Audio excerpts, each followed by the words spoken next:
प्यारे विद्यार्थियों नमस्कार।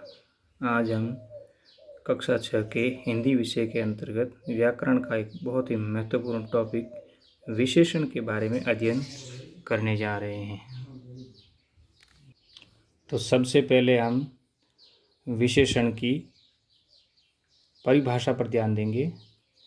संज्ञा और सर्वनाम की जो विशेषता बताने वाले शब्द विशेषण कहलाते हैं। अर्थात संज्ञा और सर्वनाम की विशेषता बताने वाले शब्दों को हम विशेषण कहेंगे। यूँ कहें कि वे शब्द जो किसी संज्ञा का या कर्ता का जो उसकी खासियत बताता हो, उसकी विशेषता बताता हो, वे सारे के सारे शब्द है वो विशेषण कहलाते हैं। जैसे यहाँ उदाहरण दे रखा है, देखो लाल पेन, यानी मेरे हाथ में भी ये देखो आप लाल पेन, इसकी विशेषता है कि ये लाल है।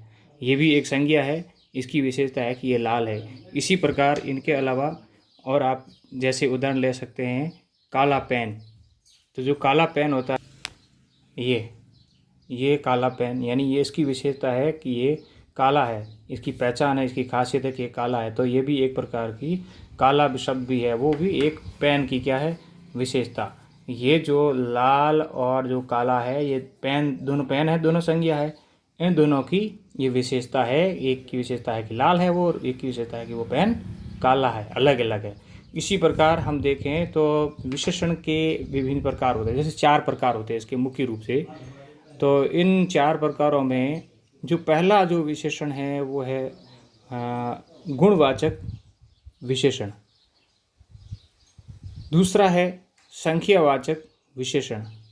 तीसरा है परिमाणवाचक विशेषण। और जो चौथा और आखिरी है वो है सांकेतिक या सार्वनामिक विशेषण। अब देखिए, अगर इनको विस्तार से देखें तो गुणवाचक में वे चीज़ें आती है जो किसी संज्ञा की जो उनकी जो गुण है, उनकी रंग है, उनका रूप है, उनका आकार विकार, उनका स्वभाव, ये सारे के सारे जो विशेषण होते हैं किसी भी संज्ञा के, वे गुणवाचक के अंतर्गत आते हैं। दूसरा है संख्यावाचक विशेषण। संख्या जैसे शब्द से ही पता चलता है कि संख्या मतलब गिनने वाला। तो यानी वे जो संज्ञा शब्द है जिनकी हम गिनती करके पहचान कर सकते हैं, उनकी खासियत बता सकते हैं कि ये 5 है या ये 6 है।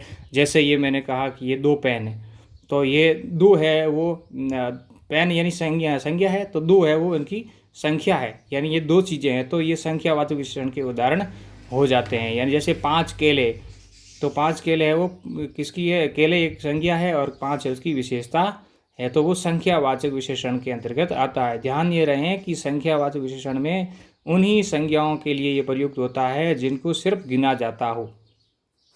तीसरा है परिमाणवाचक विशेषण। परिमाण यानी वे संज्ञाएं जिनकी विशेषता उनको तोल करके या उनको नाप करके या परिमाप करके उसकी बताई जाती हो। जैसे 5 मीटर कपड़ा, 2 लीटर दूध, यानी उसको या तो नापा जाए या तोला जाए, वे परिमाण के उदाहरण होते हैं। इसी प्रकार एक जो चौथा और आखिरी है सांकेतिक या सार्वनामिक विशेषण, यानी वे शब्द जो सर्वनाम तो है लेकिन वे सर्वनाम की जगह प्रयुक्त नहीं हुए हैं, वे केवल विशेषता के लिए प्रयुक्त हुए हैं या केवल संकेत के रूप में प्रयुक्त हुए हैं, तो वे सांकेतिक विशेषण के उदाहरण कहलाएंगे। अब हम अभ्यास कार्य की तरफ बढ़ते हैं। तो अभ्यास कार्य के लिए बच्चों आपके लिए है, जैसे मैंने ये 4 यहाँ पंक्तियाँ लिखी है।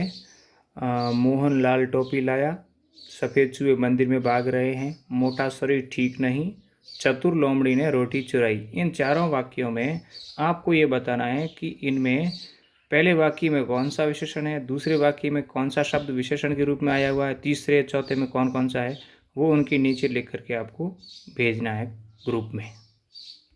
धन्यवाद बच्चों।